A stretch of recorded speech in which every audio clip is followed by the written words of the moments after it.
Después de todo lo que he soportado debido a tu trauma, mi novia me gritó cuando la confronté. Me fui esa noche. Más tarde, su máscara se cayó. Tengo 26 años y finalmente estoy empezando a comprender lo que significa la verdadera confianza después de haberla visto destrozada por la persona que pensé que nunca me haría daño. Durante años pasé con Edna, creyendo que ella era el puerto seguro que había encontrado después de escapar de un infierno en vida. Pero todo lo que hizo falta fue una noche para ver sus verdaderos colores, y las consecuencias me han cambiado para siempre. Para entender por qué su traición me hirió tan profundamente, necesitas saber de dónde vengo. Mi hogar de infancia no era un lugar seguro, sino un campo de batalla donde aprendí a sobrevivir. Mi padrastro, Marcus, se mudó cuando yo tenía 7 años, y en cuestión de meses la máscara de encanto que usaba para mi madre desapareció. Cuando estaban solos, comenzaba con indirectas verbales que evolucionaban a empujones, luego a puñetazos, hasta que la furia total se convirtió en la rutina de nuestra casa. Aprendí a leer los más mínimos cambios en su respiración, la forma en que su mandíbula se apretaba antes de una explosión. Caminar sobre cáscaras de huevos se convirtió en una segunda naturaleza, una habilidad de supervivencia que perfeccioné a lo largo de los años. Mi madre lo veía todo, pero no hacía nada. Su silencio e inacción me enseñaron que incluso aquellos que se supone que deben protegerte pueden quedarse de brazos cruzados y verte sufrir. Cuando cumplí 14 años e intenté defenderla durante uno de sus ataques de ira, me convertí en su nuevo objetivo favorito. Durante 4 años, soporté costillas rotas, labios partidos y una guerra psicológica que dejó cicatrices invisibles más profundas que las físicas. Cada noche, cerraba la puerta de mi habitación con llave y empujaba mi cómoda contra ella, durmiendo con un ojo abierto. El día que cumplí 18 años, me fui sin nada más que una mochila con ropa y el dinero en efectivo de emergencia que había estado escondiendo en el forro de mi abrigo de invierno. Trabajé en 2 empleos mientras terminaba la escuela secundaria en línea, dormí en sofás y finalmente reuní lo suficiente para la universidad comunitaria. La confianza no era algo que diera fácilmente, o en absoluto. Las pesadillas me hacían compañía en lugar de los amigos. Los ataques de pánico me emboscaban en espacios concurridos. El mundo se sentía peligroso, impredecible. Luego, en mi segundo año de universidad, conocí a Edna en una clase de literatura. Se dio cuenta de que siempre me sentaba de espaldas a la pared cerca de la salida, de cómo me estremecía ante los movimientos bruscos. En lugar de entrometerse, simplemente comenzó a guardarme un asiento, a traer un café extra, creando un espacio de normalidad que lentamente se sintió seguro. Su paciencia era diferente a todo lo que había experimentado. Cuando finalmente le conté fragmentos de mi pasado 6 meses después de nuestra amistad, escuchó sin juzgar ni compadecer, solo comprendiendo. A medida que nuestra relación se profundizaba, los muros que había construido comenzaron a derrumbarse. Por primera vez, le conté todo a alguien, las noches escondiéndome en los armarios mientras Marcus destrozaba nuestra casa buscándome, las marcas de cinturón que cubría con mangas largas, incluso en verano, la vez que me sostuvo la cabeza bajo el agua a la bañera para enseñarme respeto. Edna me abrazaba durante las pesadillas, sabía cómo calmarme de los ataques de pánico, creó una palabra clave para cuando las multitudes se volvían demasiado. Se convirtió en mi persona, mi seguridad, el primer ser humano en el que había confiado plenamente desde que tenía 7 años. Durante casi 4 años, creí que finalmente había encontrado a alguien que entendía la profundidad de mis cicatrices sin usarlas en mi contra. Estaba equivocado. La noche en que todo cambió se suponía que sería una simple fiesta de inauguración de la casa en el nuevo apartamento de su amigo Kyle. Unas 20 personas, en su mayoría amigos de Edna que había conocido a lo largo de los años, se reunieron en la pequeña sala de estar. Me mantuve sobrio, como de costumbre. El alcohol dificulta mantenerse alerta, controlar los recuerdos que a veces me emboscan. Edna tomó unas copas, nada excesivo, solo lo suficiente para volverse más ruidosa, más animada. El ambiente era ligero hasta que el compañero de piso de Kyle, Derek, comenzó a contar chistes que cruzaban la línea. Me tensé cuando comenzó una historia sobre su exnovia, usando términos como loca y pidiéndolo a gritos.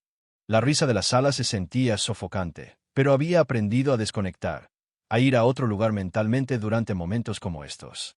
Luego vino el chiste sobre una mujer que no podía soportar un poco de rudeza y lo había denunciado a la policía. Derek la imitó llorando, exagerando su miedo para hacer reír. Sentí la familiar opresión en mi pecho, la visión de túnel comenzando. Pero lo que atravesó esa neblina disociativa fue la risa de Edna, fuerte, desinhibida, justo a mi lado. Ella sabía lo que había sobrevivido. Ella sabía las pesadillas que todavía tenía. Sin embargo, se rió. Nuestras miradas se encontraron y vi el reconocimiento pasar por su rostro, seguido rápidamente por la actitud defensiva. En silencio, me excusé para ir al baño, necesitando espacio para respirar. Me siguió por el pasillo, deslizándose en cambio a un dormitorio, donde podíamos hablar en privado. «Eres solo una broma, Ethan. No seas tan sensible», dijo, con las palabras ligeramente arrastradas. «Derek no sabe nada de tus cosas, y solo estaba siendo educada». «¿Educada?» Estaba bromeando sobre el abuso, Edna. «¿Sabes por lo que he pasado?» Su expresión se endureció. «Dios, puede ser agotador a veces. No todo se trata de tu trauma. A veces solo quiero una noche normal sin andar con pies de plomo alrededor de tus desencadenantes». En el silencioso viaje a casa, me encontré en una espiral de dudas. ¿Estaba exagerando?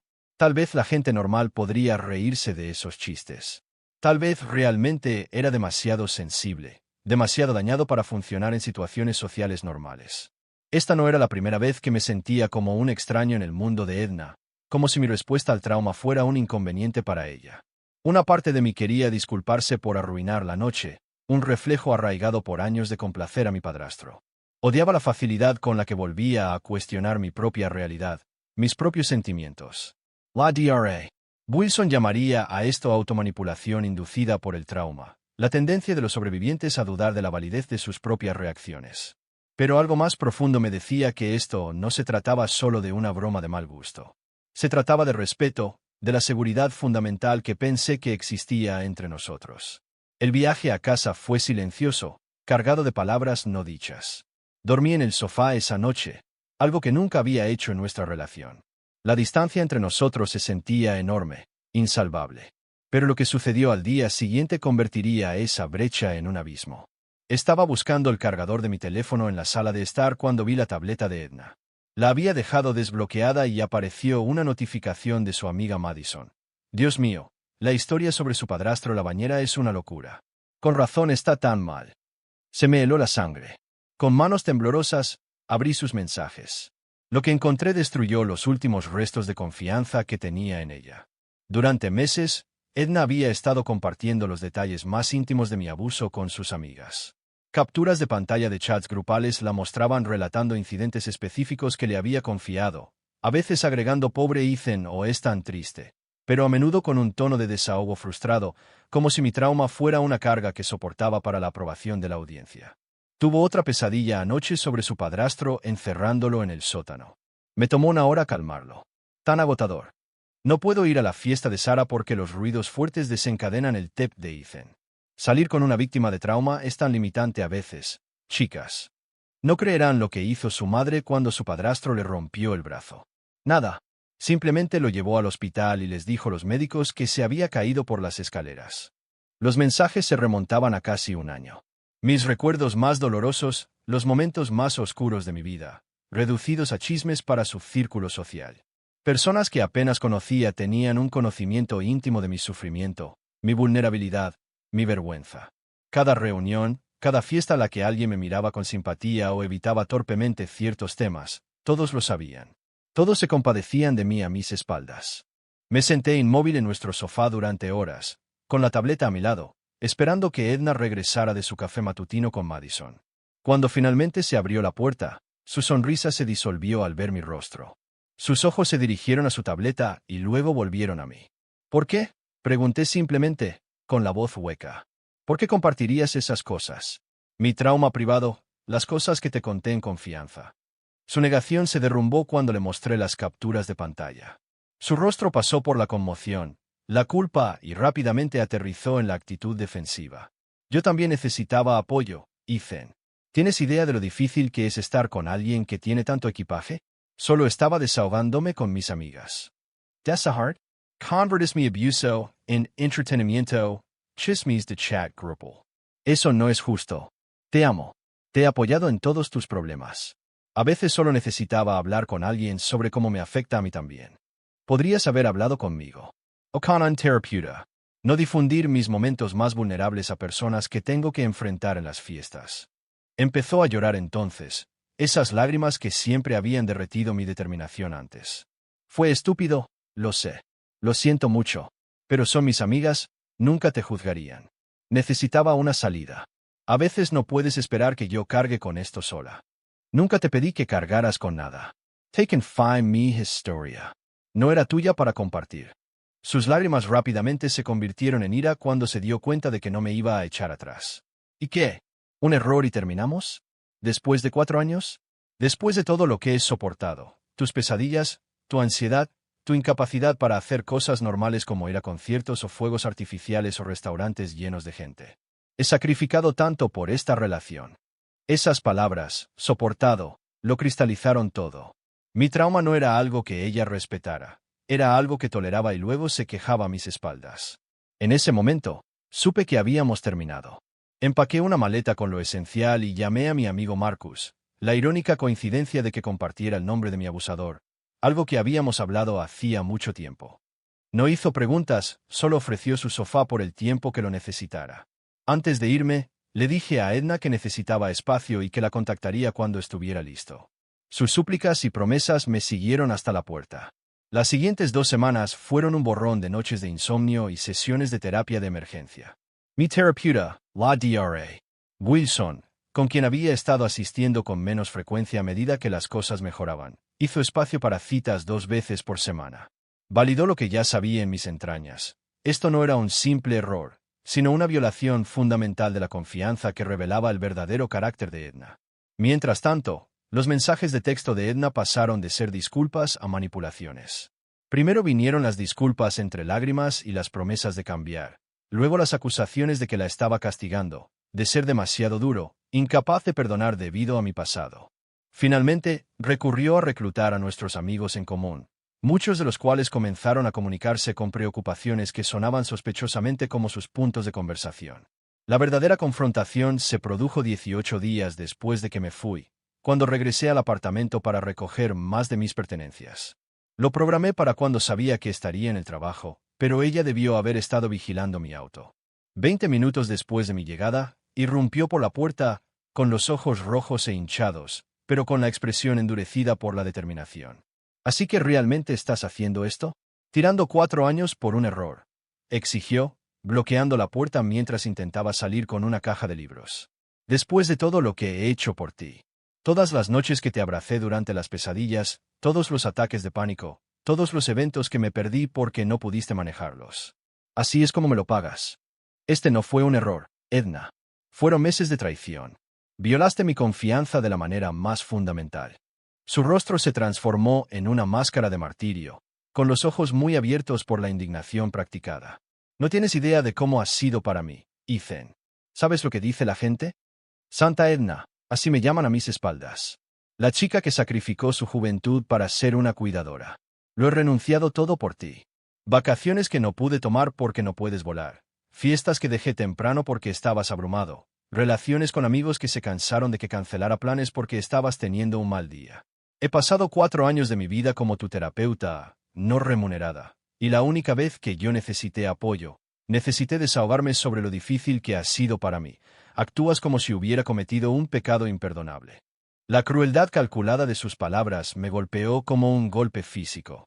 En ese momento, vi claramente cómo había reescrito toda nuestra relación, no como una sociedad entre iguales, sino como un noble sacrificio de su parte, cuidando al hombre roto que nadie más querría. No era solo que ella había traicionado mi confianza, nunca me había respetado de verdad. Dios, eres tan dramático. Los amigos hablan de sus relaciones, es normal. Estás demasiado dañado para entender cómo funciona la gente normal. Esas palabras golpearon como un golpe físico, haciéndose eco del insulto favorito de mi padrastro cada vez que mostraba emoción. Mercancía dañada. Dejé mi caja y la miré directamente a los ojos. Estoy dañado. Tengo cicatrices de sobrevivir a cosas que no puedes imaginar. Pero te confié esas cicatrices y las convertiste en entretenimiento. El problema no es que esté demasiado dañado para perdonarte, es que eres demasiado egoísta para entender lo que hiciste. Me siguió hasta mi auto, alternando entre lágrimas y puñaladas verbales diseñadas para herir. Nunca encontrarás a nadie más que esté dispuesto a lidiar con tu equipaje, gritó mientras me alejaba, su último intento de control. Lo que Edna no entendía era que estar solo era mucho menos aterrador que estar con alguien que usaría mi pasado como arma en mi contra. Mi padrastro me había enseñado que el abuso proviene de aquellos que dicen amarte. Edna me enseñó que la traición usa una máscara más suave, pero corta igual de profundo. En las semanas siguientes, se trazaron las líneas de batalla entre nuestro grupo de amigos. Algunos me sorprendieron al revelar que siempre se habían sentido incómodos con la forma en que Edna hablaba de mi trauma, pero no habían sabido cómo intervenir. Otros se pusieron de su lado, sugiriendo que estaba exagerando, que las chicas hablan y que debería entender su necesidad de apoyo.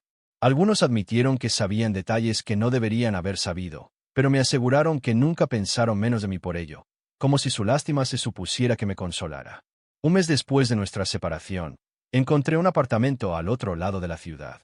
Era pequeño, pero se sentía seguro, el primer espacio que era verdaderamente mío, sin recuerdos de traición incrustados en las paredes. Instalé cerraduras adicionales y un sistema de seguridad, no porque temiera que Edna apareciera, sino porque crear seguridad se había convertido en mi prioridad. Mis sesiones de terapia se centraron en comprender por qué había ignorado las señales de advertencia sutiles con Edna, su impaciencia ocasional con mis desencadenantes, sus comentarios despectivos disfrazados de bromas, su necesidad de atención y simpatía de sus amigos. La Dra. Wilson me ayudó a reconocer que mi experiencia había normalizado ciertos comportamientos, haciéndome sentir agradecido por la decencia básica en lugar de esperar un verdadero respeto. 2 meses después de mi partida, recibí una carta de Edna. A diferencia de sus mensajes de texto, no contenía demandas ni acusaciones, solo una larga disculpa que de alguna manera no entendió el punto. Escribió sobre cuánto me extrañaba, cómo había comenzado la terapia ella misma, cómo entendía ahora que había cruzado un límite. Pero entre las frases sinceras acechaban las mismas viejas justificaciones. Necesitaba apoyo, nunca quiso hacer daño, sus amigos le habían asegurado que era normal compartir detalles sobre la relación de uno. No respondí. No quedaba nada que decir. Lo que más me sorprendió durante este periodo fue reconectarme con mi hermana menor, Zoe, con quien había perdido el contacto después de irme de casa. Se puso en contacto a través de las redes sociales, después de haber escapado finalmente de nuestra madre y padrastro a los 19 años. Nuestro primer encuentro en una tranquila cafetería abrió las compuertas de una comprensión compartida que nadie más podía comprender por completo. Ella también llevaba la hipervigilancia, la respuesta de sobresalto, la compleja relación con la confianza. En ella, encontré a alguien que conocía mi historia sin tener que explicarla, que entendía mis límites sin cuestionarlos. Casi 3 meses después de la ruptura, me encontré con Madison, la amiga cuyo mensaje lo había expuesto todo, en el supermercado. Había estado evitando los lugares donde podría encontrarme con el círculo social de Edna, pero finalmente, en una ciudad de este tamaño, las colisiones eran inevitables. Parecía incómoda, apartando rápidamente la mirada antes de reunir el valor para acercarse a mí. Ethan, he querido decir algo durante mucho tiempo, balbuceó. Debería haberle dicho a Edna que dejara de compartir esas cosas. Siempre me hizo sentir incómoda, pero no quería crear drama. Lo siento mucho. Sabías que estaba mal, pero no dijiste nada. Respondí, no de mala gana, pero con firmeza. Así es como persiste el abuso, cuando las personas que lo ven eligen el silencio. Su rostro se sonrojó de vergüenza cuando la comparación se hizo evidente. Nunca lo pensé de esa manera. ¿Hay algo que pueda hacer? Solo recuerda este sentimiento la próxima vez que alguien comparta algo que no es suyo para compartir. El intercambio fue breve, pero significativo. Mi primera vez confrontando directamente a alguien cómplice de la traición de Edna sin que la ira nublara mi mensaje. Me sentí más fuerte al alejarme, más seguro de mi valor y mis límites. A los 6 meses, los intentos de contacto de Edna finalmente cesaron. Nuestros amigos en común informaron que estaba saliendo con alguien nuevo, un hecho que solo trajo alivio. Había establecido una rutina centrada en la curación, terapia, un grupo de apoyo para sobrevivientes adultos de abuso infantil, caminatas regulares con mi hermana y los pocos amigos que habían demostrado verdadera lealtad. Las pesadillas no habían desaparecido, probablemente nunca lo harían por completo, pero se presentaban con menos frecuencia. Los ataques de pánico disminuyeron de semanales a mensuales. Lo más importante es que estaba aprendiendo a confiar en mí mismo de nuevo, a reconocer la diferencia entre la hipervigilancia y las señales de advertencia legítimas. Todavía pienso en Edna a veces, pero no con el dolor del amor perdido o la quemadura de una traición reciente. En cambio, veo nuestra relación como una lección necesaria sobre cómo se ve el verdadero respeto. Ella me mostró que apoyar a alguien que ha sufrido un trauma significa honrar su historia, no explotarla para obtener simpatía o entretenimiento. Me enseñó que el amor sin límites no es amor en absoluto, es solo otra forma de control. El viaje de víctima a sobreviviente rara vez es lineal. A veces se necesita una herida secundaria, una traición de alguien en quien confiabas después del trauma original, para finalmente reconocer tu propio valor. Edna esperaba que yo priorizara sus sentimientos sobre mis límites, que perdonara una violación de la confianza que golpeó el núcleo de mis vulnerabilidades más profundas. Su sorpresa cuando me negué reveló lo poco que realmente me conocía, a pesar de 4 años juntos. Lo que nunca entendió fue que alejarme no se trataba de castigarla, se trataba de finalmente honrarme a mí mismo. La relación más importante que estoy reconstruyendo ahora es la que tengo conmigo mismo, y es la única traición que no puedo permitirme.